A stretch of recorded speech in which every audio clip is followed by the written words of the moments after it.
आगे बढ़ेंगे। एक और बड़ी जानकारी रॉबर्ट वाड्रा के बयान पर बोले deputy CM Brajesh Pathak. Robert Vadra का चुनाव लड़ने का अब तक बीजेपी को नहीं मिला कोई आवेदन। रॉबर्ट को चुनाव लड़ाने को लेकर ब्रजेश पाठक का एक चुटिला तंज है। उनके साले साहब, सासू मां और उनकी पत्नी स्वयं निर्णय लें।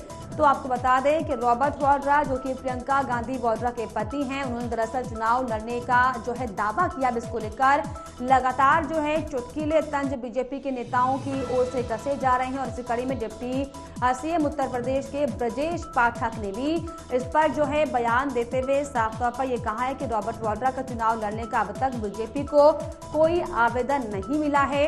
रॉबर्ट को चुनाव लड़ाने को लेकर ब्रजेश पाठक का ये चुटिला तंज जो है वो सामने आया, जिसमें साफ तौर पर उन्होंने कहा कि अब तक इसको लेकर कोई आवेदन औपचारिक रूप पर नहीं पहुंचा है उनके पास।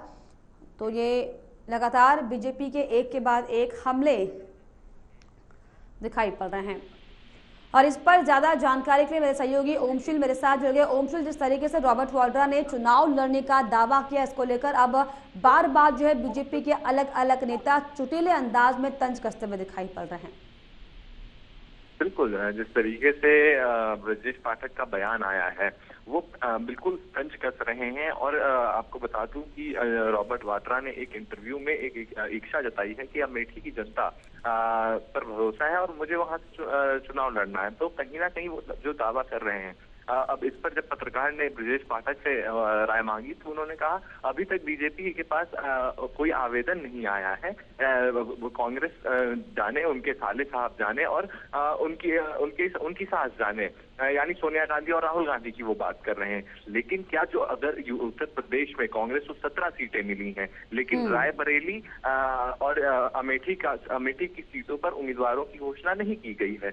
अब सवाल, लेकिन क्या उम्मीदवार के रेस में जो है एक और नाम शामिल हो गया है, क्या रॉबर्ट वाड्रा पर मुहर लगेगी या नहीं लगेगी, ये बड़ा सवाल है। क्योंकि अगर आपको याद होगा पूर्व के दिनों में जब भारत जो यात्रा अमेठी पहुंची थी, तो जब राहुल गांधी से सवाल किया गया था चुनाव लड़ने को लेकर तो उन्होंने कोई जवाब नहीं दिया था। लेकिन ठीक उससे पहले मल्लिकार्जुन खड़गे से पत्रकारों ने पूछा था तो उन्होंने कहीं ना कहीं राहुल गांधी के संकेत दिए थे। लेकिन अभी ऐसा होता हुआ नहीं दिख रहा है। कांग्रेस इस पर चुप्पी साधी हुई है और कांग्रेस की आज सीईसी की बैठक होने वाली है, जिसमें कि रायबरेली और अमेठी की उम्मीदवारों पर चर्चा होनी है।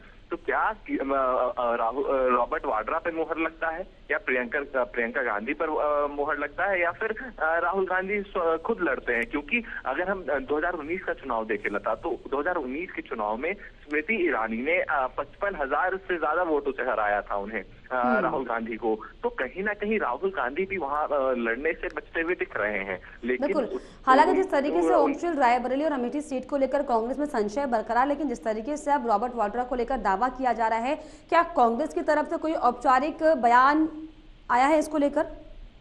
देखिए, अभी तक कांग्रेस की ओर से कोई औपचारिक बयान रॉबर्ट वाड्रा को लेकर नहीं आया है। लेकिन आज ये जो बैठक होने वाली है सीईसी की, आज मैनिफेस्टो कांग्रेस का जारी हुआ, उसके ठीक बाद अभी से कुछ देर में सीईसी की बैठक होनी है, जिसमें कि ये चर्चा होने वाला है कि जो रायबरेली और अमेठी की जो सीट है उस पर उम्मीदवार कौन होंगे, उसको लेकर चर्चा है, उस पर मुहर लगेगी। तो क्या जो 3-4 लोग जो रेस में हैं उनमें से क्या रॉबर्ट वाड्रा का नाम सामने आएगा, ये बड़ा सवाल है। अब ये सारी तस्वीरें आज देर शाम तक नहीं तो कल सुबह तक क्लियर हो जाएंगी और इसका ऐलान भी जल्दी होगा। क्योंकि जिस तरीके से बिल्कुल देखने वाली बात होगी अब कांग्रेस की तरफ से किस तरीके से जो है इस पर बयान सामने आते हैं। बहुत शुक्रिया आपका तमाम जानकारियों के लिए, तमाम बातचीत